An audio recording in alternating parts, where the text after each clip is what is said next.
What'd you tell the team at the intermission? Because it seemed like they came out in the third set and got it going a little better. You know, a lot of it was just about taking advantage of the opportunities that they had on the court. Set one, I felt like we let a lot of opportunities go to waste. It was 15-15, and then Kentucky ends the match on the set on a 10-5 run, which was disappointing. And then I felt like we were a little flat in that second set. Never got anything going. We made a little run there in the middle, forced a timeout, but it still felt like Kentucky kind of controlled the momentum. So really, it was about getting better against the best team in the conference and challenging them here on our home floor. And you're right, we came out and played a whole lot better in that third set. No big runs till right at the end.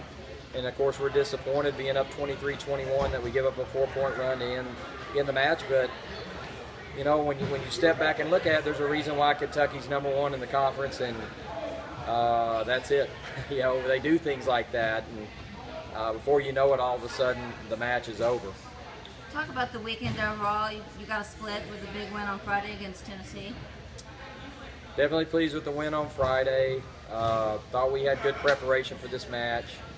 Our block, again, is getting better, and sometimes that doesn't show up necessarily in stuff blocks, but opportunities. But what we have to do better at is taking advantage when we're making that good first contact. We were out of position a couple times today, and it cost us. That's what Kentucky will do. From an RPI standpoint, beating Tennessee's huge. From a tournament standpoint, beating Kentucky would have sure helped. But with them being number 11 right now in the RPI, or number 17, I think, in the coaches poll or somewhere around there, it was going to be tough to get a win. So I'm proud of the way that we fought.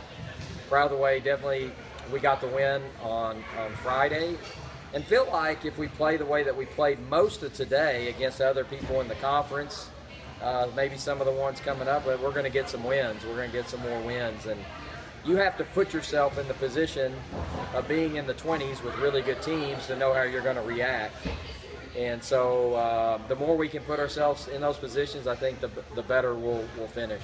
Road trip coming up to Georgia with a nationally televised match on ESPN. Talk about facing the Bulldogs again. Really quick turnaround. They played a whole lot better at home than they have on the road. One thing we talked about in the locker room after the match is you got to have a short memory. We've got to come out and start preparing tomorrow. It's just one of those weird weeks where you played Friday, Sunday, and you don't get your Monday off. You got to come back in and get back to work. Georgia's having to do the same thing. We just have we have travel in there, and they don't. But we've got to start preparing tomorrow to get ready for Wednesday. We can't wait. And it's going to be one of those matches that we need to win if we're going to want to keep moving in the direction that we are, where we feel like here in a couple of weeks we can start getting our name back into the NCAA tournament discussion.